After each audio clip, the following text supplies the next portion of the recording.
Alors, bienvenue à notre beau midi. Donc, j'ai le plaisir de vous présenter Dr. Terry Morley. Terry Morley est un chercheur principal et chef du laboratoire de physiologie auditive et psychoacoustique à l'hôpital Nemours, à Alfred E. Dupont pour enfants. Il est directeur du programme de neuropathie auditive à Nemours, professeur adjoint dans le département de linguistique et de sciences cognitives, Collège des arts et des sciences de l'Université de Delaware. Il est également professeur adjoint en sciences de la communication et des troubles de la déglutition à Collège des sciences de la santé de l'Université du Delaware. De plus, il est membre associé du Collège d'audiologie George Osborne à l'Université Salus.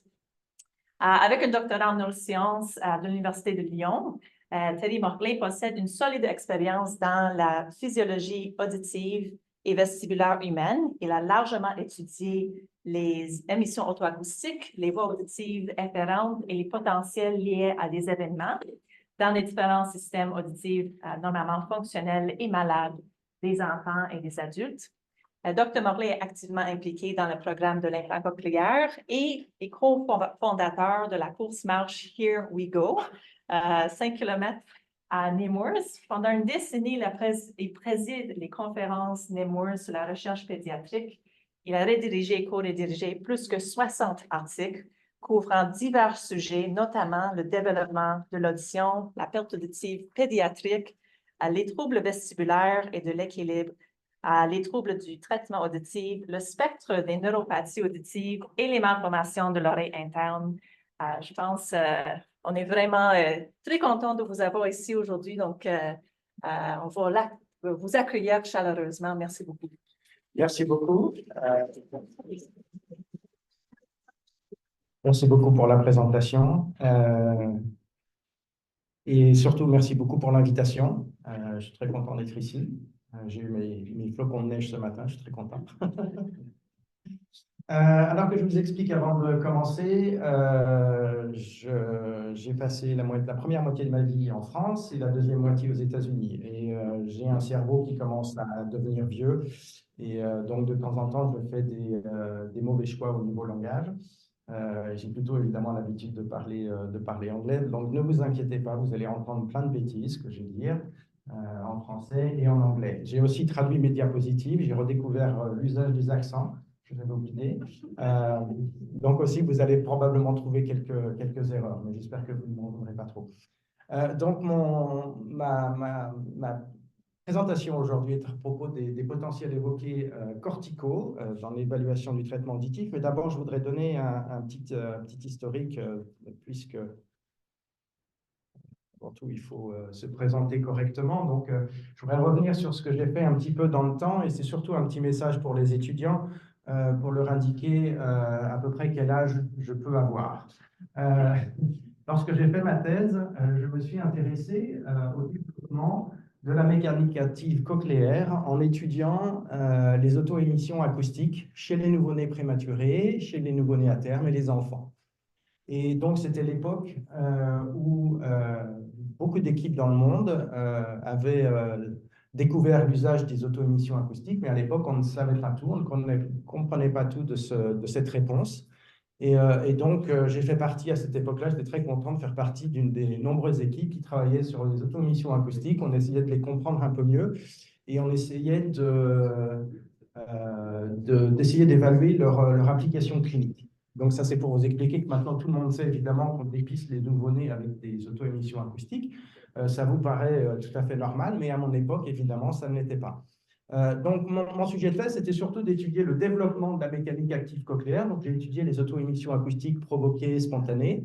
Et j'essaie de les enregistrer, par exemple, le plus tôt possible. Et donc, j'ai réussi à les enregistrer jusqu'à 10 semaines avant la naissance à terme, donc chez les prématurés d'environ 30 semaines. Donc, ce qui montrait déjà que les cellules ciliées externes fonctionnent au début du 3e trimestre de grossesse, finalement. À cette époque-là, on n'a pas pu descendre en dessous de 30 semaines, tout simplement parce qu'on n'avait pas l'équipement. Les sondes étaient trop grosses par rapport à la tête du bébé. Parce qu'on travaillait à l'époque sur des bébés qui faisaient dans les 700-800 grammes. Mais j'ai travaillé donc sur la maturation de ces auto-émissions acoustiques et notamment À cette époque-là, on se demandait s'il y avait une application chez le nouveau-né, il fallait vérifier que les cycles de sommeil. Ah, sur l'écran, oui, là.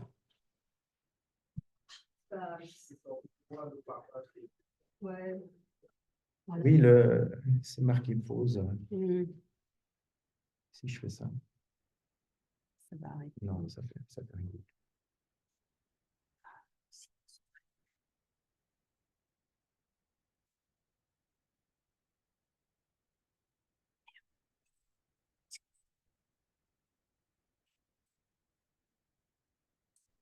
Je ne sais pas. Est-ce qu'on va changer, refaire swap? Voilà, c'est bon. Et là, c'est bon. Non, non, oui, je sais, là, mais... Et puis, mais là, si on avance comme ça... Non, là, tu vois, ça... Là, ça avance.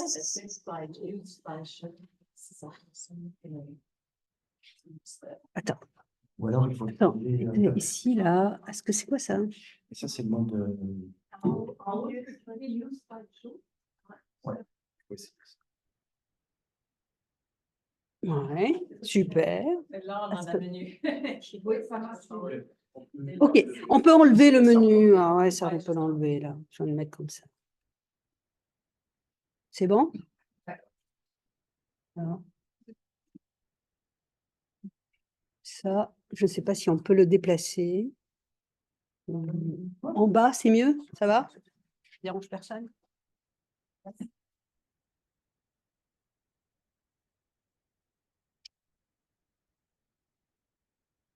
Voilà, donc on va reprendre en espérant que oui, ça devrait marcher maintenant. Donc, je disais à l'époque, on se demandait aussi, par exemple, s'il y avait une application chez le nouveau-né, est-ce que les cycles de sommeil influençaient les réponses des cellules ciliées externes? Donc, j'ai fait partie de certains qui ont étudié les cycles de sommeil. Donc, je regardais les bébés dormir et à intervalles réguliers, j'enregistrais des auto-émissions acoustiques pour savoir si elles étaient modifiées par le sommeil. À cette époque-là aussi, on a regardé un petit peu si les réponses étaient différentes suivant les oreilles, suivant le sexe. Bref, on a fait tout un tas de choses et vous pouvez voir par exemple pour la maturation, on voit très bien qu'il y a un changement au niveau des fréquences. Donc on a étudié tout ça à cette époque-là. Et évidemment, j'ai fait partie aussi des premières études qui regardaient le rôle clinique dans l'évaluation de la fonction auditive de ces cellules ciliées externes, en participant à certains protocoles pour le dépistage auditif. On a aussi commencé à inclure les auto-émissions dans tout un tas de protocoles cliniques, mais pas seulement pour les nouveau-nés, aussi chez les adolescents, les adultes et les personnes âgées. Et on a aussi fait des études pour voir si on pouvait regarder ce qui se passait en cas d'exposition au bruit. Donc ici, c'est un exemple qui date il y a un certain temps déjà. Vous avez deux personnes du même âge, deux jeunes adultes.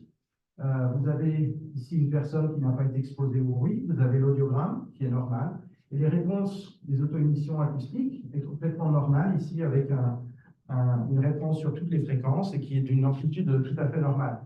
Et donc ici vous avez l'audiogramme d'une autre personne de même âge qui était exposée au bruit, et on voit très bien qu'il y a déjà eu une détérioration des cellules ciliées externes et les réponses des auto-émissions acoustiques ont bien diminué. Et ce qui est intéressant, c'est que cette diminution n'apparaît pas encore à ce moment-là au niveau de l'audiogramme. Ce n'est qu'après que l'on verra une différence. À cette époque-là aussi, j'ai regardé, je me suis intéressé à la régulation de la mécanique active cochléaire, parce qu'on sait très bien que le système auditif est un système qui fonctionne dans les deux sens. Et on sait qu'il y a un système efférent qui est assez important, qui va innerver les cellules ciliées externes. Et on sait maintenant que, pour schématiser, le cerveau peut contrôler la façon dont la cochlée amplifie les sons. Donc, on s'est intéressé à ça dans mon laboratoire. C'est dans mon laboratoire que les premières expériences en fait, ont été faites sur la régulation de la mécanique active cochléaire. Évidemment, moi, je me suis intéressé plutôt à ce moment-là au développement. Pour mémoire, donc, ce qu'on appelle, pour étudier la régulation des auto-émissions acoustiques, le moyen le plus simple, c'est d'enregistrer les auto-émissions d'un côté, en l'absence de bruit, et ensuite de répéter l'enregistrement en ajoutant un bruit de l'autre côté. Et l'activation du système efférent va faire en sorte que les auto-émissions vont être réduites en amplitude. Donc, on a une réduction d'amplitude des auto-émissions provoquées, des produits de distorsion et des auto-émissions spontanées. Donc, je disais, moi, je me suis intéressé aux caractéristiques du développement du système efférent. Et quand on mesure donc, ce qu'on appelle cette suppression des auto-émissions acoustiques, c'est-à-dire le nombre de décibels qui vont diminuer quand on ajoute un bruit. Donc, ici, vous avez un graphe qui montre que le système chez le prématuré commence à peine à fonctionner. On a 0 ou 0,5 décibels de suppression. Et puis, vers la naissance à terme et après, et au-delà, nous voyons que le système efférent commence à réellement fonctionner. Donc, dans mon laboratoire à l'époque, beaucoup de gens faisaient des études et il y a des études intéressantes qui ont montré que ce système efférent constituait l'un des mécanismes qui est impliqué dans la perception auditive dans le bruit. Alors, ici, un exemple aussi qui a été mené à l'époque, où on regarde s'il y a des différences de régulation de cette mécanique cochléaire entre différentes populations. Et par exemple, on s'est intéressé aux musiciens qui ont en théorie une belle oreille, une bonne oreille. Alors, on s'est aperçu, par exemple, que les musiciens avaient beaucoup plus de suppression, étaient capables de réguler avec une amplitude beaucoup plus large ce qui se passait au niveau cochléaire. Alors, vous le savez peut-être, l'usage clinique est limité. L'étude de ce mécanisme de régulation est plutôt limitée cliniquement. C'est probablement pour ça que, en tant qu'étudiant, vous en avez entendu parler, mais vous n'avez pas vraiment appliqué cette technique. Donc, si on regarde la littérature, on s'aperçoit... Désolé, je vois un petit message. Il faut que j'admette quelqu'un, je crois. Voilà. Dans ce que j'ai fait dans les années qui ont suivi, je me suis intéressé à la régulation des auto-émissions acoustiques chez différentes populations, notamment chez les enfants qui sont atteints de déficit du traitement de l'audition. Et on s'est aperçu qu'il y a des différences. Alors, elles ne sont pas extraordinaires, mais ici, c'est un exemple. Vous avez un contrôle groupe, un groupe d'enfants normaux en rouge. Donc, on regarde la suppression. On s'aperçoit que chez les enfants qui sont atteints du trouble de traitement de l'audition, la suppression est plus élevée, mais surtout, elle commence bien avant. C'est un petit peu comme si le seuil de régulation de ce système était différent. On s'est aperçu aussi que ce système efférent fonctionnait plus efficacement dans l'oreille droite que dans l'oreille gauche. On s'est aperçu aussi que chez les enfants qui sont atteints du trouble de traitement de l'audition, en fait, ce système marche mieux dans l'autre oreille, dans l'oreille gauche que dans l'oreille droite. Mais après thérapie, on peut revenir à une asymétrie qui est normale. Donc, tout ça pour montrer qu'on avait fait à l'époque beaucoup d'études sur le système efférent. On ne sait toujours pas exactement comment l'utiliser cliniquement. Je sais que dans certaines populations particulières, c'est intéressant de tester ce système. Maintenant, après ma thèse, j'ai déménagé à la Nouvelle-Orléans, parce que j'aime beaucoup les bateaux à aube et j'avais lu Tom Sawyer, donc je voulais voir un petit peu ce qui se passait. Et puis j'ai surtout appris là, avec deux personnes formidables, Dr Berlin et Wood, j'ai appris tout ce que je devais savoir sur les neuropathies auditives, puisqu'à l'époque, il faisait partie de ce petit groupe de gens qui avaient découvert ce type de perte auditive, et ils travaillaient beaucoup dessus. Donc j'ai vraiment appris énormément. Alors, je pense que tous les étudiants, maintenant, vous avez entendu parler des neuropathies auditives. Yes, OK. Donc, juste pour mémoire, vous savez que c'est un problème qui est différent des pertes auditives classiques, qu'on appelle sensorinaurales, dans le sens où les cellules ciliées externes, en théorie, sont fonctionnelles. Donc, les auto-émissions acoustiques sont présentes. Par contre, il y a un problème, soit au niveau des cellules ciliées internes, ou de leurs synapses, ou carrément au niveau du nerf auditif. Et c'est pour ça qu'on distingue deux types généraux de neuropathie auditive, la neuropathie présynaptique et la neuropathie auditive postsynaptique. Donc tout ça, vous avez appris par cœur. Tout le monde a eu un bon résultat au test, impeccable. Alors, ce que je vais vous montrer, c'est une revue. Donc, quand je suis arrivé à Nemours, dans un hôpital pédiatrique, j'ai commencé à travailler sur la neuropathie auditive, tout simplement en créant un programme à l'époque. les gens ne savaient pas reconnaître la neuropathie auditive. Donc, quand je parle des gens, ce sont les cliniciens. Donc, je commence par les ORL. Hein. Les médecins ne connaissaient pas la neuropathie auditive, ils n'avaient pas appris ça à l'école. Les audiologistes non plus, ne savaient pas, et les orthophonistes encore moins. Et donc, en créant ce programme, j'ai amené mon expérience de la Nouvelle-Orléans. On a créé un programme où on a appris à diagnostiquer les neuropathies auditives. Donc, pour faire ça, on a simplement changé le protocole des potentiels évoqués auditifs précoces. Et à l'époque, on n'utilisait pas le bon protocole et donc on laissait passer tous ces enfants. Ici, c'est juste pour illustrer justement les progrès qui ont été faits. Donc ça, c'est évidemment un exemple de mon hôpital, mais dans les autres centres, c'est évidemment la même chose. Si on regarde les points rouges, vous avez la date de naissance, en fait. Ah oui, j'ai traduit mes diapos, mais juste une partie. Hein, donc, il reste encore une partie en anglais. Les points rouges indiquent la date de naissance. Et vous voyez que donc, les enfants qui sont nés à la fin des années 2000 étaient diagnostiqués avec une neuropathie auditive très tard. Alors, vous avez leur âge en mois ici. Et évidemment, maintenant, on a fait beaucoup de progrès. Donc, une fois que les nouveau-nés ont été dépistés à la naissance, on est capable de mettre un nom de donner un diagnostic. Ce qui est intéressant, c'est qu'au cours des années, on s'est aperçu que nous avions aussi beaucoup d'enfants qui utilisaient des prothèses auditives et qui ne montraient aucun bénéfice particulier. C'est-à-dire que ces enfants ne progressaient pas. Et évidemment, on s'est demandé ce qui se passait et pour la majeure partie d'entre eux, nous avons été capables de les retester et on s'est aperçu qu'en fait, ils avaient eu un mauvais diagnostic. On les avait diagnostiqués avec un type de perte auditive classique, donc ils avaient été appareillés. Et en fait, on s'est aperçu que tous ces enfants-là étaient porteurs de neuropathie auditive. Et donc, on a changé leur prise en charge. On est passé des prothèses auditives à l'implant cochléaire. Évidemment, pour tous ceux qui ne progressaient pas depuis des années. Il y a beaucoup d'enfants qui, pendant longtemps, ont porté des prothèses auditives et qui ne développaient absolument pas le langage. Donc, on a fait encore une fois beaucoup de progrès. Ici, sur la droite, vous avez l'audiogramme de notre population qu'on a étudiée. Sur 260 enfants, vous voyez qu'on a quand même des enfants qui présentent avec un audiogramme qui est normal ou proche de la normalité. D'accord? Donc, vous avez sûrement vu ça dans la littérature, ça existe, voilà la preuve. Alors, évidemment, la majorité a un audiogramme qui est plutôt avec des pertes profondes, mais on a quand même un beau spectre, finalement.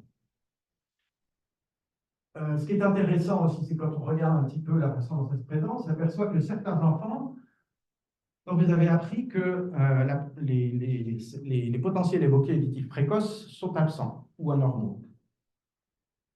Oui, jusque-là, ça va. Quand on dit anormaux, ça veut dire que parfois, on voit une onde 5. Et cette onde 5 est complètement anormale. Elle est souvent de très faible amplitude, la latence est retardée, et puis surtout, il n'y a pas de fonction latence-intensité. C'est-à-dire qu'en fait, quand on diminue l'intensité, la latence devrait augmenter, et là, dans ces cas de neuropathie auditive, la latence reste exactement la même.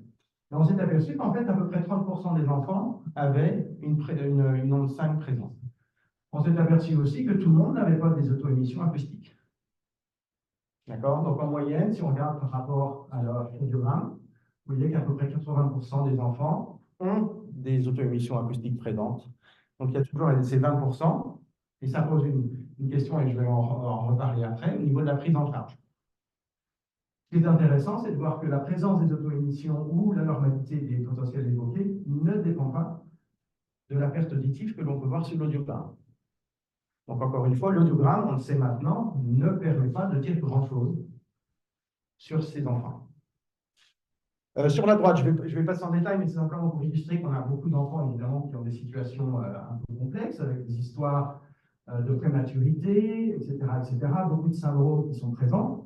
Mais aussi, ce qui est important, c'est le seul chiffre que je vous demande de retenir, en fait, c'est que 30% des enfants n'ont pas de risque, de facteur de risque pour la fonction auditive. Donc, c'est une grossesse normale, une naissance normale et pas de risque particulier. Donc, ça indique aussi que dans certains centres, quand on dépiste les nouveau-nés, certains centres ne veulent pas utiliser les potentiels évoqués auditifs précoces pour dépister les nouveau-nés qui ne sont pas à risque. Ils veulent simplement utiliser les auto-émissions. Et quand on fait ça, ça veut dire simplement qu'on va laisser passer tous ces enfants, ils ne vont pas être diagnostiqués proprement. Alors, le traitement des neuropathies auditives, donc c'est toujours un petit peu une controverse.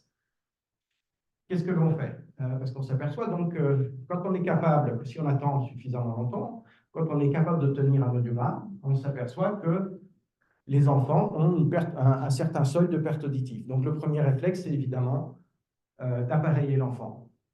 Le problème, c'est qu'on sait maintenant que la vraie issue des neuropathies auditives n'est pas au niveau des cellules ciliées externes. Ça veut dire que normalement, l'amplificateur naturel fonctionne. Et donc le danger, c'est que lorsqu'on appareille, on risque de suramplifier. On va même peut-être détruire certaines de ces cellules ciliées externes parce qu'elles vont être suractivées finalement. Et puis, ce qu'on va faire, c'est que lorsque les enfants entendent du bruit, on va leur faire entendre du bruit, mais encore beaucoup plus, à un niveau très, très élevé. Alors, on a regardé un petit peu ce qui s'était passé, évidemment, dans notre population. On s'aperçoit que pour le développement du langage, seulement 5% de nos enfants ont bénéficié des prothèses auditives. Et encore, ces 5%, ce sont des enfants qui ont une neuropathie un petit peu spéciale. Je ne vais pas rentrer dans les détails. On a aussi 5% qui ont eu un peu de bénéfice quand même pour l'apprentissage du langage. Donc, on est entre 5 et 10%. Alors, ça ne veut pas dire évidemment qu'il ne faut pas essayer les prothèses auditives, mais ça veut dire qu'il faut bien réfléchir à la façon dont on le fait. C'est-à-dire qu'on ne va pas faire, après le diagnostic, essayer des prothèses auditives pendant 18 mois. Ça ne tient pas la route, sachant que très peu d'enfants, finalement, vont bénéficier de ces prothèses auditives. Donc, ce qu'il faut faire, en fait, c'est évidemment un protocole particulier, travailler beaucoup avec les orthophonistes pour surveiller tout signe de développement du langage ou d'absence de développement du langage. La majorité de nos enfants ont terminé évidemment avec un implant cochléaire. Ça, c'est ce qu'on retrouve un petit peu dans la littérature maintenant. Alors, encore une fois, quand on regarde l'évolution dans le temps, si vous regardez nos premiers enfants qui étaient diagnostiqués avec la neuropathie auditive, on les implantait très, très tard. Parce qu'on essayait les prothèses auditives pendant très longtemps, pendant des années. Mais on attendait pour être sûr. Évidemment, maintenant, on a un petit peu compris ce qui se passait, on a mieux compris ce qui se passait, pas encore chez tous les enfants, mais chez certains. Et donc maintenant, on est capable d'implanter très très tôt les enfants. Mais il reste évidemment beaucoup de questions. Encore une fois, on a des enfants qui sont nés, qui ne passent pas leur test de dépistage auditif. Donc on sait qu'il y a un problème. Mais la majeure partie de ces enfants sont capables d'entendre. Donc les parents souvent nous disent, mais l'enfant réagit quand on l'appelle par son nom. Et évidemment, quand vous expliquez aux parents, mais oui, mais votre enfant probablement n'entend que du bruit, il va falloir un implant cochléaire, vous voyez la réaction, la tête des enfants. Donc évidemment, on ne joue pas comme ça, on les amène progressivement, on regarde l'enfant, il faut l'évaluer d'une manière un petit peu différente pour être sûr que l'implant cochléaire est vraiment nécessaire. Puis évidemment, il nous reste beaucoup de questions. Si on essaye l'implant cochléaire, est-ce qu'on en essaye un, deux? On s'est posé la question pendant beaucoup d'années. Et puis surtout, si on n'est pas capable de faire la différence entre les neuropathies pré- et post-synaptiques, est-ce que vraiment on va implanter, quand on sait, si jamais on a une suspicion de neuropathie post-synaptique, est-ce qu'on va vraiment implanter? Si la neuropathie est plutôt centrale, l'implant cochléaire a des chances de ne pas marcher du tout, ou de donner des résultats qui ne sont pas très bons. Donc il y a encore beaucoup de questions, et ce qui m'a amené en fait, je suis pas seul évidemment, à utiliser l'électrophysiologie pour essayer de mieux comprendre ce qui se passe chez ces enfants. Et l'électrophysiologie, donc je parle des potentiels évoqués auditifs corticaux, on s'est aperçu que c'était très utile, mais aussi non seulement dans les cas de neuropathie auditive, mais dans beaucoup d'atteintes chez l'enfant, d'atteintes auditives. Et donc, la chance de travailler dans un hôpital pour enfants, c'est qu'on a accès à un nombre de patients de pertes auditives qui, parfois, sont très rares, qui sont complètement inhabituels, atypiques. Donc, ici, par exemple, j'ai listé une partie des enfants que j'ai déjà vus avec des syndromes, des maladies particulières. Et bien souvent, ce dont on s'aperçoit, c'est que leurs potentiels évoqués auditifs précoces sont complètement anormaux.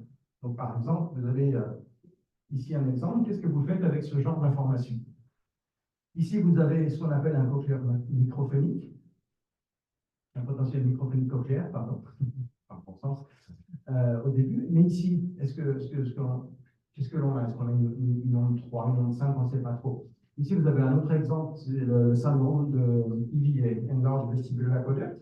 Vous avez une onde 1 qui fait 5 fois la taille de l'onde 5. Et l'onde 5 est très faible, à une très petite amplitude. Et on a finalement très peu d'informations à ce niveau-là. Donc, tout ça pour dire qu'on a beaucoup d'enfants, finalement, qui ont des potentiels évoqués auditifs précoces qui sont anormaux. Et donc, ce à quoi on s'intéresse maintenant, c'est évidemment d'essayer d'avoir d'autres réponses que les potentiels auditifs évoqués précoces. Vous savez bien sûr, évidemment, qu'en plus, on ne peut pas vraiment compter sur beaucoup de tests comportementaux chez le nourrisson et l'enfant, et pourtant, on a besoin de ces informations le plus tôt possible. Donc, on a vraiment besoin d'évaluer le système nerveux central, et surtout chez les enfants qui sont complexes, et des situations complexes. Et encore une fois, dans un hôpital pédiatrique, je peux vous assurer qu'un enfant sur deux est dans une situation très complexe. Il y a beaucoup de choses qui se passent, et on sait très bien que dans ces cas-là, les tests comportementaux ne seront probablement jamais possibles. Et pourtant, on a besoin d'aider ces enfants. Donc, le but d'utiliser les potentiels évoqués auditifs corticaux, c'est d'aider toutes les populations, les neuropathies auditives, et puis c'est aussi, bien sûr, chez l'enfant préverbal, essayer de voir si on peut mesurer le bénéfice des prothèses auditives, des implants, etc., etc.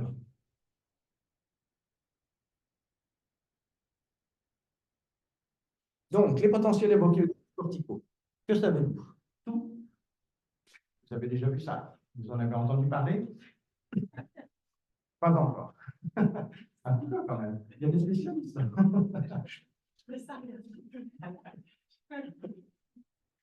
Alors, brièvement, je vais parler de ce que l'on obtient très simplement chez l'enfant. Donc, en fait, en haut, à droite de la diapositive, vous avez une réponse typique chez un jeune adulte avec deux composantes P1 et N1, d'accord? Et ensuite P2 et N2. Chez l'enfant, les réponses sont très différentes. Voici une réponse chez un enfant d'un an. Vous n'avez pas le P1N1. Vous avez ce que j'appelle, contrairement à beaucoup de gens appellent toujours ça le P1 et ici le N2, moi j'appelle ça le complexe P1-P2. En fait, c'est cette partie-là que les réponses P1, N1 et P2 vont se développer au cours des premières années de la vie. Donc à la fin, vous voyez ici, chez un enfant, les enfants entre 7 et 12 ans, ont des réponses où on s'aperçoit que le P1N1 est maintenant différencié du P2. Et donc ensuite, après, on aura cette réponse-là. D'accord? Donc en fait, ce qui compte pour nous, c'est surtout cette réponse-là chez l'enfant préverbal. Une réponse finalement assez simple, un gros pic positif et un autre négatif qu'on va appeler donc P1, le complexe P1, P2 et N2. Alors, ces potentiels évoqués auditifs corticaux, vous savez sans doute qu'il faut mettre plein d'électrodes. Vous avez vu des photos, n'est-ce pas, de ce genre d'installation. On peut mettre tout un tas d'électrodes sur la tête d'un enfant. Bon, évidemment, ce n'est pas très pratique. Quand c'est ma fille, évidemment, si elle voulait dîner, elle n'a pas le choix, donc elle a fait du calcul ça pendant des heures. Et vous imaginez que c'est un petit peu compliqué si on veut enregistrer cette réponse corticale chez un enfant de quelques mois. La beauté de cette réponse, c'est qu'en fait, ces potentiels corticaux sont très amples. Et on peut obtenir une réponse très facilement avec très peu de stimulation, très peu de stimuli. Et surtout, on peut utiliser le même protocole que pour les potentiels évoqués auditifs précoces. Donc, avec 4 électrodes, vous pouvez obtenir ce genre de réponse. Alors, évidemment, quand on rajoute des électrodes, on va avoir d'autres informations. On va avoir une information spatiale. Et pour ce qu'on fait en clinique, on n'a pas besoin de cette information-là pour l'instant. Et je vais vous expliquer pourquoi. Moi, ce qui compte pour moi, c'est de savoir si je peux obtenir cette réponse. D'accord? Donc, j'utilise un protocole tout simple et qui utilise vraiment, ça peut même se faire juste après l'enregistrement des potentiels évoqués auditifs précoces. Il n'y a pas besoin de changer de machine ni d'électrode. Ce qui est intéressant aussi, c'est qu'il y a beaucoup d'études maintenant faites avec ces potentiels évoqués auditifs corticaux dans tout un tas de populations, chez l'enfant normand-entendant, chez les adultes, etc. Et on sait maintenant que ces potentiels, ces réponses, peuvent nous aider à prédire le traitement du langage, en fait. Donc, notre but maintenant, en hôpital pédiatrique, c'est d'appliquer cette technique chez les enfants qui sont préverbaux, qui ont des neuropathies auditives, par exemple, et qui ont aussi des maladies neurologiques. Donc, la première étape, elle est toute bête, de savoir si le cortex auditif est activé ou pas. Donc, on regarde si simplement on envoie des sons et on va voir si le cortex auditif est activé. Si le cortex auditif est activé, il y a une privation auditive. Et dans ces cas-là, on va surveiller évidemment, voir s'il y a une neuromaturation qui se produit. Mais surtout, on est probablement en face d'un cas d'un enfant qui ne perçoit rien. Donc, on va mettre en place des stimulations visuelles, évidemment, pour le développement du langage. Et on va orienter l'enfant très rapidement au niveau d'un implant cochléaire, si c'est ce que la famille souhaite. Maintenant, si on obtient une réponse, donc dans le cas de la neuropathie auditive, vous vous souvenez que la plupart des enfants n'ont pas de réponse au niveau cérébral. Et ce qu'on a découvert, c'est qu'au moins 80% des enfants qui ont une neuropathie auditive ont une réponse au niveau cortical. Ne me demandez pas pourquoi, je suis sûr que vous avez des enseignants ici qui sont capables de répondre à la question. Non, je plaisante. Bon, en fait, schématiquement, pour avoir un potentiel évoqué auditif précoce, il faut une synchronisation de la majeure partie des fibres du nerf auditif. Il faut qu'elles fonctionnent, qu'elles soient actives au même moment. Pour les potentiels corticaux, c'est différent. Il y a toujours besoin de synchronisation, mais elle est moindre. Donc, même s'il y a un déficit au niveau périphérique, tant qu'on arrive à stimuler quelques fibres, on va avoir une réponse au niveau cortical. Donc, on s'est aperçu en fait que 80% à peu près des enfants qui sont atteints de neuropathie auditive ont des réponses corticales. Et quand ils ont des réponses corticales, qu'est-ce qu'on fait? On regarde, déjà on a éliminé le fait que l'enfant soit privé auditivement complètement. Donc déjà c'est un bon signe en disant, bon, peut-être qu'on va pouvoir essayer autre chose que l'implant cochléaire tout de suite. Et donc on va regarder la morphologie, les latences, etc., etc. Et on va utiliser cette technique aussi pour évaluer les seuils auditifs. Et vous savez que d'habitude chez un enfant, on évalue les seuils auditifs avec les potentiels précoces. Mais comme ils ne sont pas là chez les enfants qui ont une neuropathie auditive, si on a la chance de trouver une réponse au niveau cortical, on va évaluer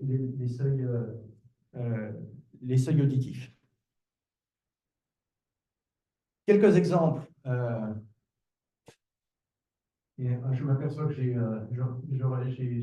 évidemment fait une erreur au niveau auditif, ça devrait être PEAC. Bon, mais si vous suivez, vous aurez corrigé tout.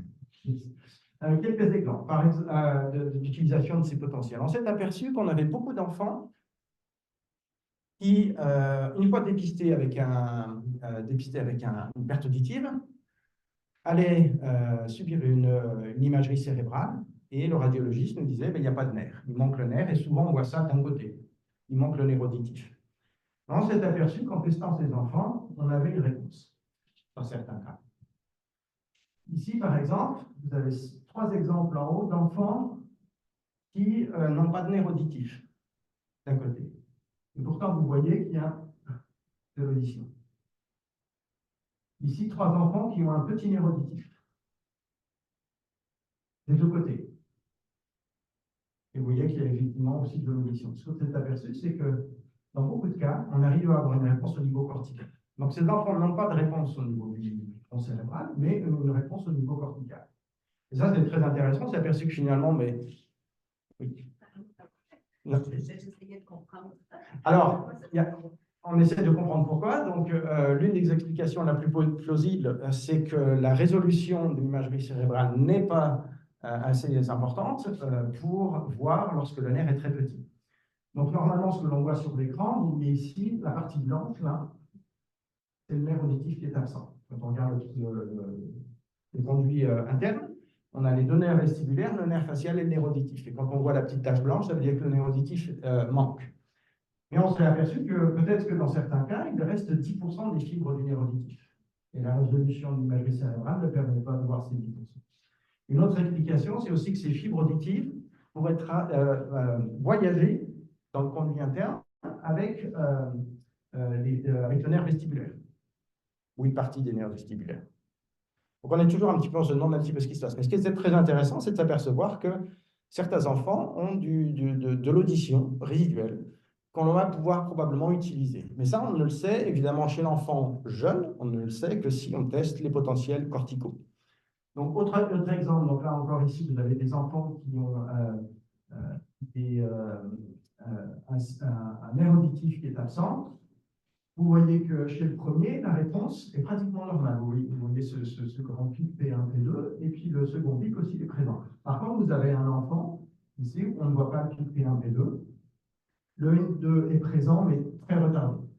Donc là, il est clair que cet enfant entend quelque chose, mais que ce genre d'information auditive ne sera probablement pas utile pour le développement du langage. Par contre, il est probable que cet enfant-là puisse utiliser son oreille, où il reste quelques fibres nerveuses, puisse utiliser cette oreille aussi pour le développement du langage. Ici à droite, vous avez des exemples de potentiels corticaux chez des enfants qui sont atteints de neuropathie auditive. Encore une fois, vous avez un enfant qui a une réponse à peu près normale en haut, une réponse normale ici, au niveau morphologie, mais complètement décalée. Donc là encore, on sait qu'il va y avoir un petit problème.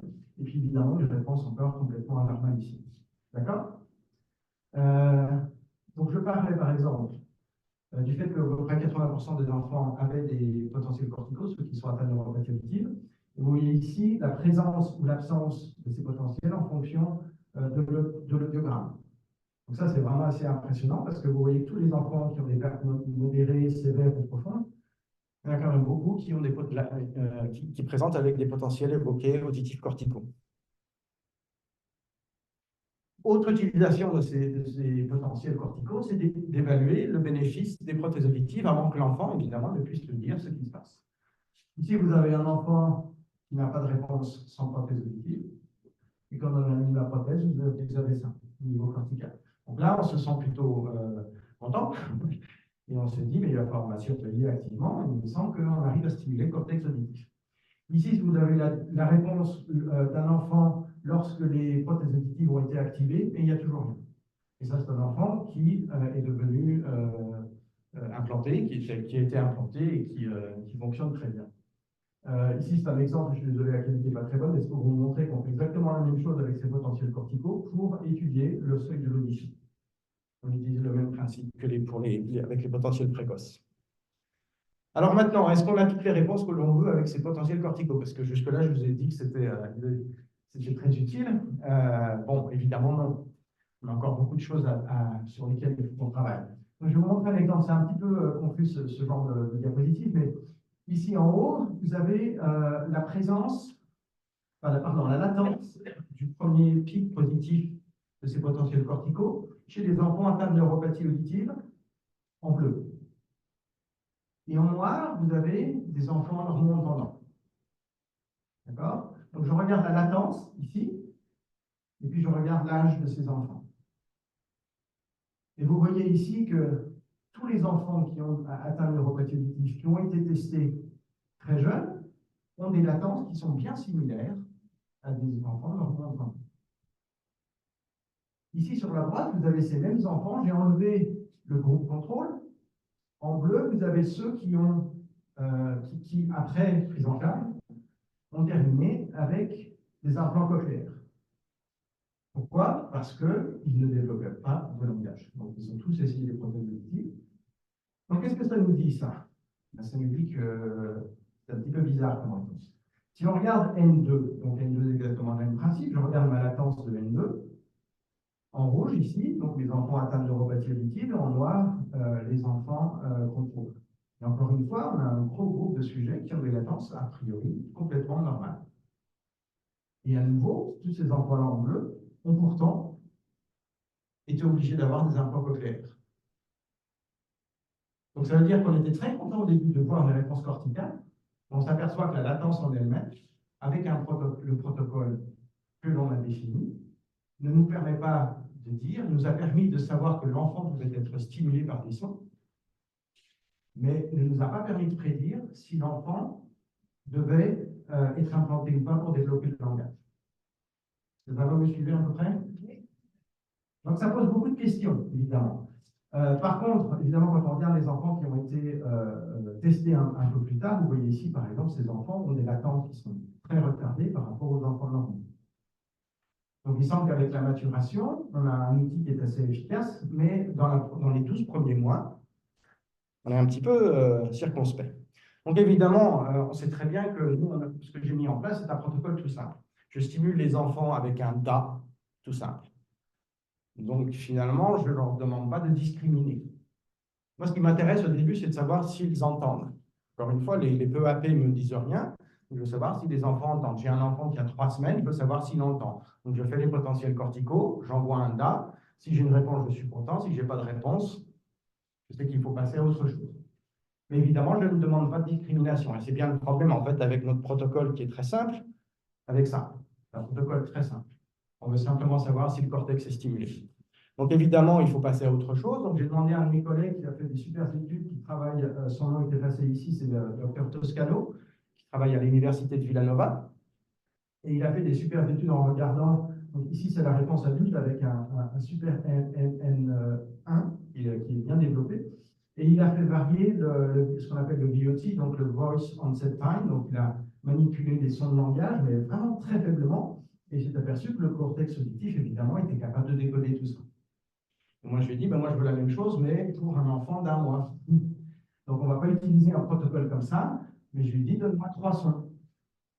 Donne-moi un da, pa, par exemple. Et c'est ce qu'on a fait. On a commencé à travailler là-dessus, parce que là, on s'est intéressé à la discrimination.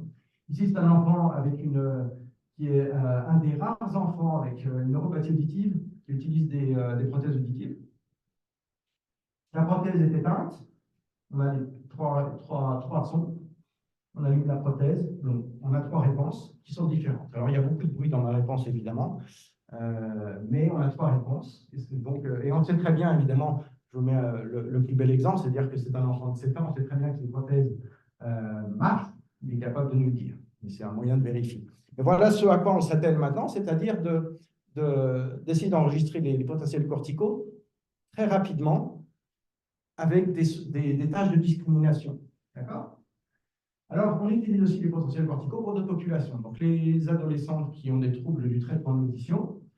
J'ai fait une étude avec un groupe contrôle et un groupe d'enfants, donc EPD en anglais.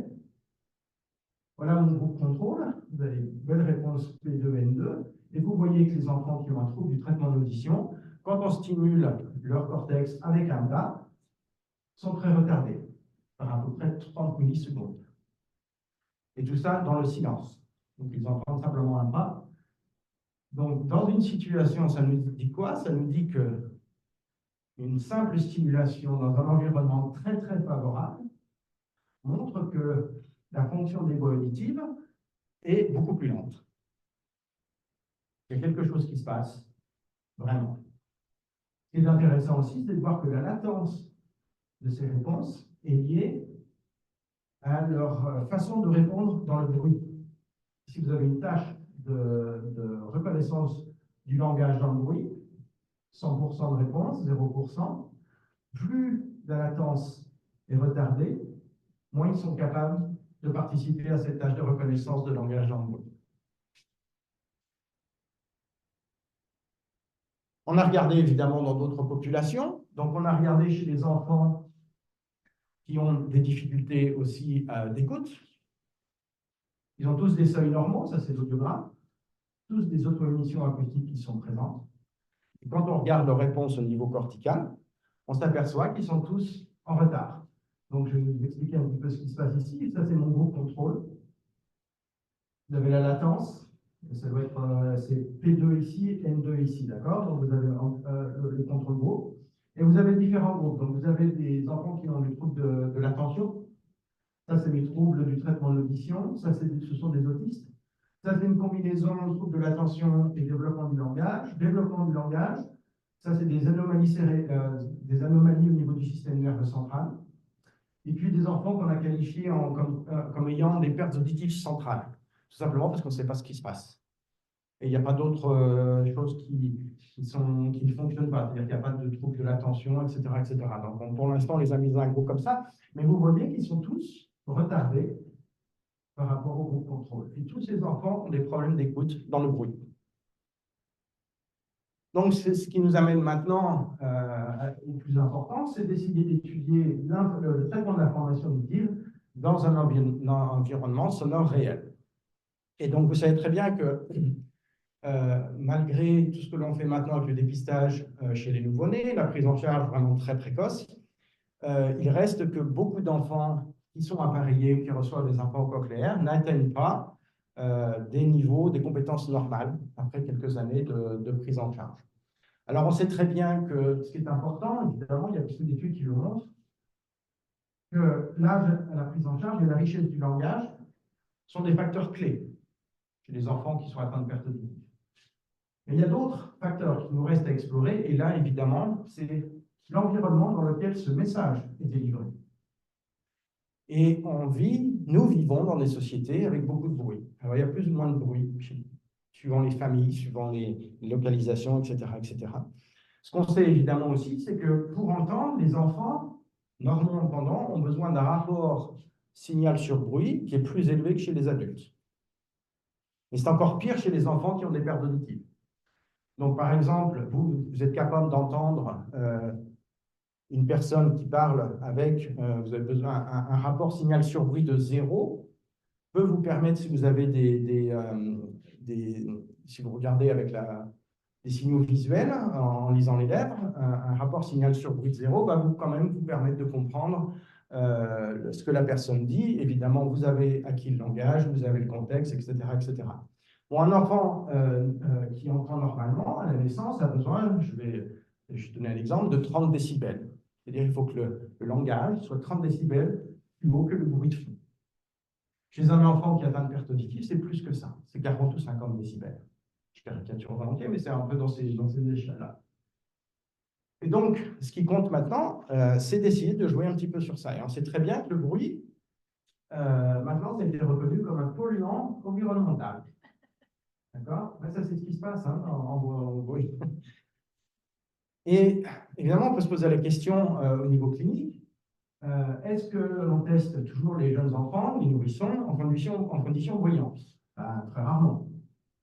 Chez ceux qui utilisent des prothèses auditives ou cochléaires, très rarement aussi. Ce qu'on va faire la première fois, évidemment, quand on implante, c'est de voir si on arrive à un audiogramme à peu près normal. Quand on a un audiogramme à peu près normal, on est très content, mais est-ce qu'on va jusqu'à l'étape suivante, qui est de dire, est-ce que cet enfant va pouvoir discriminer les sons de langage en présence de bruit? On le fait très rarement, voire jamais. Même chose quand on fait des thérapies, on fait pas souvent des thérapies avec du bruit de fond. Je sais que certains le font. Et quand on le fait avec du bruit de fond, on ne sait pas forcément quelle intensité de bruit de fond il faut utiliser. Je pense que là, maintenant, avec l'électrophysiologie, on a des outils qui sont un peu meilleurs. Donc, je vais aussi vous montrer comment on peut mesurer ce qui se passe au niveau cortical en présence de bruit. Donc, je reviens sur les enfants qui ont un trouble du traitement de l'audition. Donc, je vous ai montré qu'ils étaient décalés dans le silence de par à peu près 30 millisecondes. Maintenant, je vais leur donner du bruit. Donc, ils vont écouter le même son, un DA, dans le bruit. Donc, ici, vous avez le P2 chez les enfants normaux et ici, chez les enfants qui sont atteints de troubles de traitement de l'audition. Vous voyez que le P2, à chaque fois qu'on va ajouter du bruit, le P2 va augmenter en latence. Regardez ce qui se passe au niveau N2. Chez les enfants normaux, même chose. Je vais ajouter du bruit, le cerveau va prendre un peu plus de temps pour écouter et discriminer ce qui se passe. Chez les enfants atteints de traitement d'audition, il n'y a pas de changement. Ils ne peuvent pas aller plus loin. Ils ne peuvent pas prendre plus de temps. Et ce qui est intéressant, c'est que leur latence dans le silence est la même que la latence dans le bruit chez les enfants normaux. Donc ça nous indique, évidemment c'est juste une hypothèse, qu'ils sont déjà tellement en retard, ils prennent tellement de temps dans le silence, ils ont utilisé toutes leurs ressources pour écouter dans le bruit. C'est juste une hypothèse, mais c'est la plus jolie, ça passe bien dans les conférences. Il y a sûrement d'autres choses cachées derrière ça. Mais ça donne une bonne idée. Le cerveau prend plus de temps, mais le cerveau est limité en ressources. On a regardé évidemment chez les autres catégories que j'ai présentées tout à l'heure, donc les enfants qui ont les traitement de l'attention, les autistes, etc., etc. Et on s'aperçoit que dans cette population, en moyenne, c'est pareil, ces enfants, quand on ajoute du bruit, quand on regarde la latence, ne peuvent pas réellement prendre plus de temps. Ils sont tous en retard par rapport à mon groupe contrôle qui est sur la droite. Donc ça montre bien qu'il y a quelque chose qui se passe au niveau des voies auditives. Dans toutes ces populations qui, encore une fois, je le rappelle, ce sont tous des enfants qui ont des difficultés à écouter dans le bruit. Ce qui est intéressant aussi, c'est que, donc j'ai montré tout à l'heure que les latences permettent de prédire plus ou moins les tests comportementaux dans le bruit, et il y a aussi une corrélation à l'effet avec le quotient intellectuel. C'est-à-dire que plus les latences sont élevées, plus des mesures, c'est un test particulier, plus les mesures montrent que les enfants ont des difficultés. D'accord? Donc il y a des difficultés d'apprentissage. Donc en fait, c'est un petit peu sur ce je travaille maintenant. Donc j'ai commencé avec les auto-émissions acoustiques, j'ai monté un petit peu d'un cran, et maintenant je travaille plus sur cet effet de l'environnement réel, de l'environnement sonore, pour essayer de mieux comprendre les processus de développement qui nous permettent d'écouter dans le bruit. Évidemment, le but du jeu, c'est de mieux comprendre tout ça pour pouvoir aider le plus possible les enfants qui sont appareillés ou qui reçoivent des implants cochléaires. Alors, ce qu'on sait maintenant, c'est qu'on a des mesures avec les potentiels corticaux qui sont des mesures objectives, qui nous permettent, donc encore une fois, de prédire beaucoup de choses. On sait aussi qu'on peut adapter l'environnement de l'individu. Pas toujours. On ne peut pas déplacer une maison ou un appartement qui est au bord d'un aéroport ou d'une voie ferrée. Par contre, à l'intérieur du logement, il y a des choses à faire. Quand on parle à un enfant qui a besoin d'un rapport signal sur bruit de 30 dB, il faut expliquer aux parents qu'il ne faut pas parler lorsque l'enfant est collé à la télévision. On va éteindre la télévision. On peut faire beaucoup de choses comme ça. Mais ce qui compte aussi, c'est de pouvoir mesurer ce qui se passe dans l'habitation, dans la famille. Et là, encore une fois, si je vous demande, par exemple, est-ce que sûr que même chez vous, vous avez 20 dB de rapport signal sur bruit, vous me direz, non, j'ai l'impression que ça va. Vous ne savez pas, en fait, si votre environnement sonore est bruyant ou pas. Et c'est logique, les parents qui ont des enfants comme ça ne le savent pas non plus. Alors, ce qui est bien maintenant, c'est qu'on a des technologies comme l'appareil Lina. Alors, j'ai demandé ce matin, mais bon, c'est un petit appareil qui va permettre de mesurer l'environnement sonore et qui, après analyse, va nous permettre de voir si l'enfant a été stimulé par des sons de langage, si l'enfant a été en présence de bruit, etc., etc. Et pendant combien de temps. Donc ici, c'est un petit exemple, par exemple, en bleu, vous avez un groupe contrôle de jeunes enfants. Ici, on le voit vraiment pas même moi. Je crois qu'ici, c'est le silence. Donc, c'est le nombre d'heures de silence. Donc, c'est logique, ce sont des enfants, donc il y a beaucoup de siestes encore dans la journée. Ici, c'est la présence de bruit. Je crois que c'est 40% de bruit dans la journée. Et puis là, c'est du langage, exposition au langage adulte. D'accord? Et ici, vous avez un enfant qui a été implanté. Vous voyez que l'enfant implanté reçoit beaucoup moins de langage. Donc ça, on sait déjà qu'on peut jouer là-dessus. Mais on voit aussi que l'enfant est exposé au bruit beaucoup plus qu'un enfant normalement entendu. Donc tout ça pour dire que maintenant, on est dans une position où on peut aider les familles un peu plus aisément. On leur demande de faire des enregistrements pendant 1 ou 2 journées.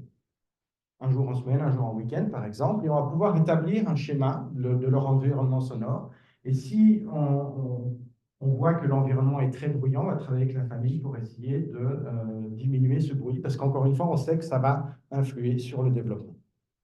Donc les conclusions, en fait, sur les potentiels évoqués auditifs corticaux, je voudrais vous montrer des cours psychométriques. Dans ça, c'est classique, c'est le degré la quantité de signal, le rapport signal sur bruit que l'on peut accepter en fonction de notre performance en bruit. Donc ici, vous avez des enfants un peu plus âgés, des enfants plus jeunes, comme je l'ai expliqué, ils ont besoin d'un rapport signal sur bruit plus élevé. Évidemment, nos enfants qui ont des pertes auditives sont probablement ici. Et ce qui compte, c'est de voir maintenant, et ça c'est le but de ma recherche, et évidemment, je ne pas ça à travailler là-dessus, c'est de savoir si les potentiels évoqués auditifs corticaux peuvent nous permettre de prédire ces courbes pour chaque enfant, individuellement. Ça serait l'idéal. Prenez un enfant, vous le dépistez avec une perte auditive, vous trouvez la meilleure prise en charge, prothèse auditive, cochléaire implante, quelque chose d'autre. Et si on était capable objectivement, préverbalement de mesurer cette courbe, ensuite, on se retourne vers la famille, on leur demande d'enregistrer leur environnement sonore et on adapte l'environnement à nos mesures.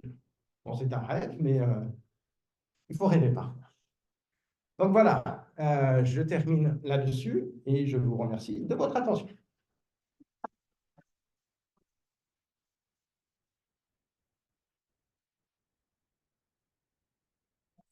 Donc, on va prendre quelques questions, mais même si je pense qu'il n'y a pas quelqu'un qui attend pour la salle. Donc, Petra, je te donne le microphone. Oui, s'il te plaît.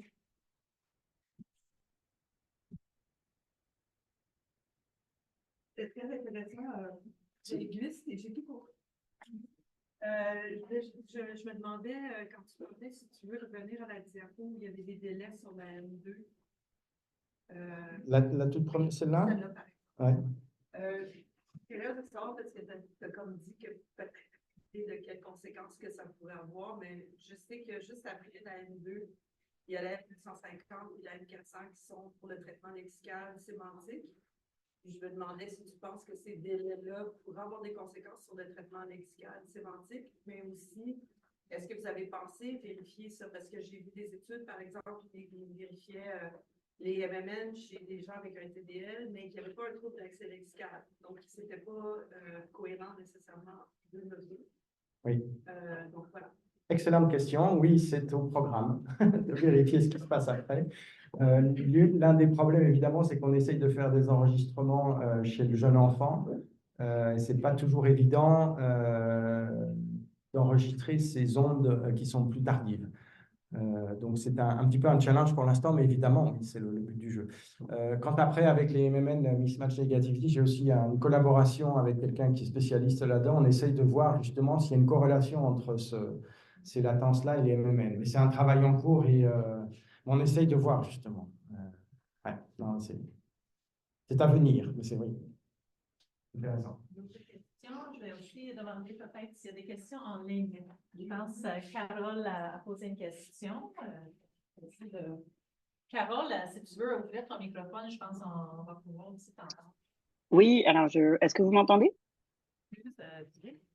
On va essayer d'augmenter. Allô, allô? Non, ça ne marche pas. Ça Ça aurait peut-être été plus vite de lire ma question. Voilà. Oh non, on t'entend. Je pense. Ok, c'est bon. Je vais la lire, mais merci vraiment pour cette excellente présentation. J'ai vraiment apprécié. Je me demandais, au tout début de la présentation, vous avez parlé des bénéfices de l'appareillage pour évaluer est-ce que c'était utile ou pas. Vous avez notamment évoqué le langage, comme si c'était en lien avec les bénéfices, mais je me demandais vraiment si on pouvait en savoir plus sur les mesures vraiment que vous avez prises afin d'évaluer ces 10 bénéfices-là.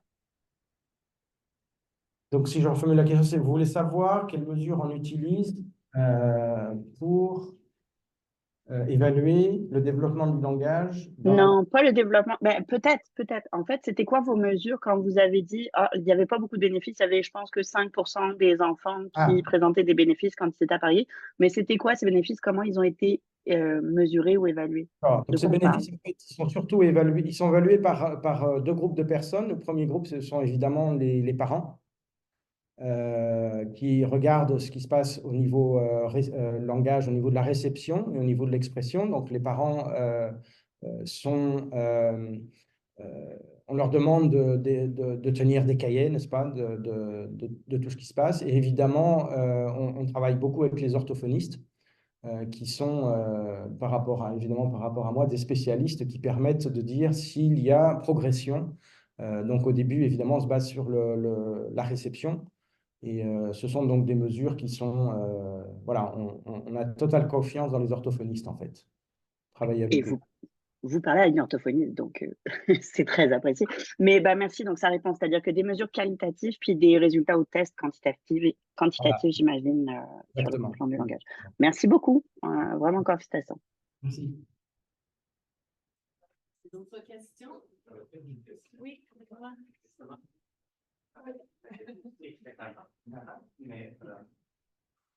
pour la présentation. Un parcours de la périphérie de Tremblay au central.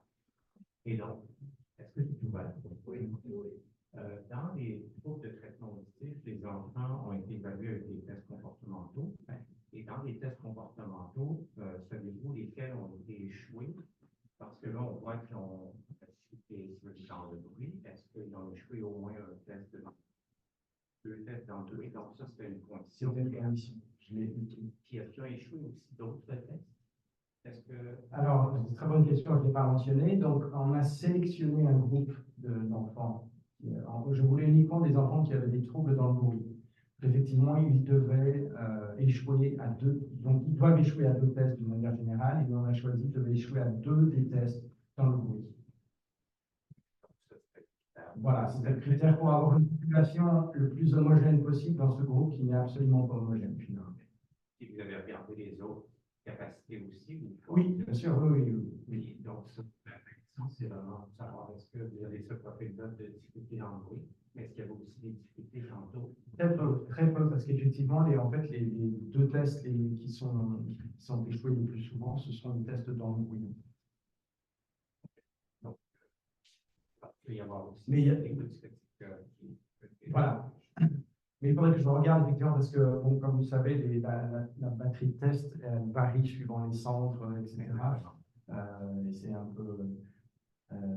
Mais oui, c'est un bon point. Puis la diapo avant, ou celle d'avant, c'est celle où Celle-là, vous oui. voyez le décalage entre les enfants qui avaient un trouble de traitement autistique et deux. Celle-là? Exactement. C'est intéressant de voir que bon, l'intervalle entre la P2 chez les normaux et chez ceux qui ont un trouble de traitement autistique, il y a un décalage. Le même décalage, il semble être le même en millisecondes pour la M2 aussi. À peu près. À peu près. À peu près. Alors, en fait, c'est un peu plus élevé pour la M2. Donc, ça, ma question, c'est est-ce que, parce qu'en regardant ça, ce qui m'est venu, c'est ici, ça semble être un retard, comme un décalage, mais comme un retard dans le traitement de l'information, versus un trouble, vraiment comme, et donc, le trouble plus une P2, la P1, P2 que vous appelez, plus de la P1, P2 des normaux et le décalage de la M2. Et en regardant cette diapositive-là, vous voyez un retard. Est-ce que dans les cas que vous avez vus, les groupes que vous avez vus, est-ce que vous avez vu ça ou le décalage pour la P1, P2 était moindre entre les normaux et Oui, on le voit dans certains cas et on travaille dessus pour essayer de comprendre s'il y a une différence au niveau comportemental entre ceux qui ont un décalage plus central, on va dire, et un qui commence plus tôt, en fait. Je n'ai pas de réponse là-dessus encore pour l'instant. Ouais. Et c'est une diapo aussi que je n'ai pas montrée parce qu'on n'avait pas le temps, mais quand on regarde les résultats individuels, ici dans cette diapositive, vous voyez qu'il y a beaucoup de variations en fait dans les groupes. D'accord? Et on s'aperçoit en fait, je n'ai pas pu prendre là-dessus, mais on travaille dessus encore, c'est-à-dire qu'en fait, on a vraiment des enfants qui sont vraiment retardés par rapport aux autres et d'autres qui sont finalement très proches des normaux, voire comme des normaux. En fait. Je veux dire qu'en fait, je voulais garder quelque chose d'assez simple, en fait, parce que c'est joli à regarder, mais il y a beaucoup plus à dire sur ce genre de choses.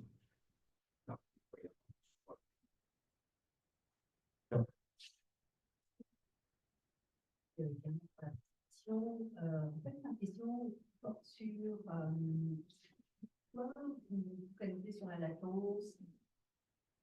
Qu'est-ce que ça t'apporte, la latence? C'est une bonne question. Alors, je ne dirais pas que c'est une controverse, mais quand on regarde la littérature, vous savez qu'il y a les résultats concernant l'amplitude vont un petit peu dans tous les sens.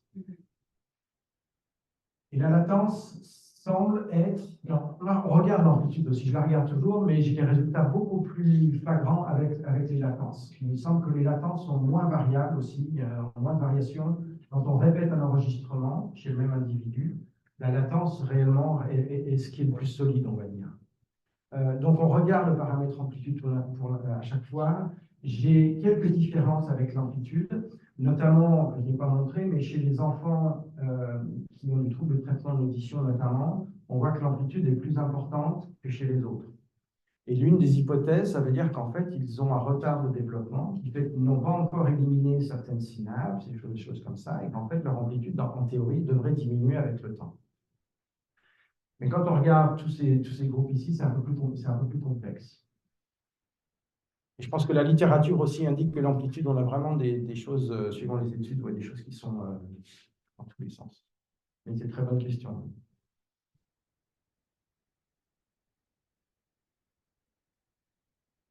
S'il y a des questions en ligne, il reste encore quelques personnes.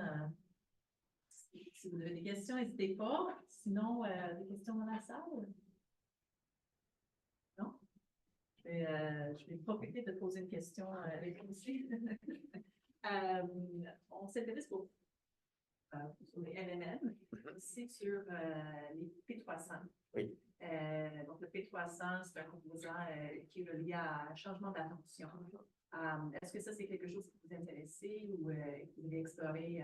Ça m'a intéressé à une époque. Mais finalement, je passe beaucoup plus de temps avec de jeunes enfants qu'avec des enfants plus vieux. Donc, en fait, je travaille avec une population qui ne me permet pas, à qui je ne peux pas demander de compter, par exemple. Donc, c'est pour ça que j'utilise avec des collègues de la NMN ou ces potentiels ici. Parce qu'en fait, j'essaie vraiment de focaliser sur les jeunes, évidemment, soit préverbaux, mais sinon, après, on est avec des jeunes de 2-3 ans qui ne peuvent pas faire des tâches comme ça. C'est très intéressant, mais c'est pour une vie future. Voilà. Je vais laisser ça comme ça. Merci beaucoup. Et, Je vous remercie. merci à tous.